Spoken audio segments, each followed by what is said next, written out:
নেই কোনো কালো কাচের ল্যান্ড ক্রুজার, নেই পুলিশের সাইরেন কিংবা প্রটোকলের বিশাল বহর, পরনে সাদামাটা পাঞ্জাবি আর পায়জামা, আর বাহন হিসেবে একটি সাধারণ বাইসাইকেল। ঠিক একইভাবে নিজ এলাকায় মেট্রোপথে ঘুরে বেড়াচ্ছেন গাজীপুর সাইর কাপাসিয়া আসনের বর্তমান সংসদ সদস্য মোহাম্মদ সালাউদ্দিন আইয়ুবী। কেমন আছেন দাদা?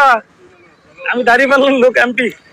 সম্প্রতি সামাজিক যোগাযোগ মাধ্যমে ভাইরাল হয়ে একটা ভিডিওতে দেখা যায় সালাউদ্দিন আইয়ুবী কোনো পূর্ব ঘোষণা ছাড়াই সাইকেলে চড়ে বেরিয়ে পড়েছেন সাধারণ মানুষের খোঁজ নিতে।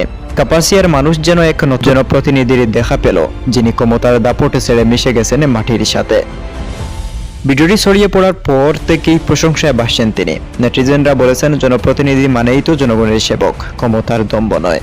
অনেকেই তার এই সাধারণ জীবনযাপনকে দেখেছেন রাজনীতির ইতিবাচক পরিবর্তন হিসেবে।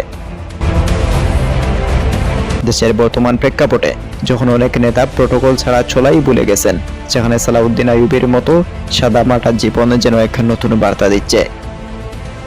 গত 12 ফেব্রুয়ারি নির্বাচনে বাংলাদেশ জামায়াতে ইসলামীর প্রার্থী হিসেবে এক বিশাল ব্যবধানে জয়ী হন তিনি।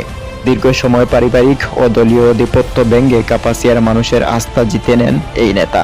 নির্বাচিত হওয়ার পর তার এই ডাউন টু আর্থ ইমেজ এলাকায় ব্যাপক জনপ্রিয়তা তৈরি করেছে।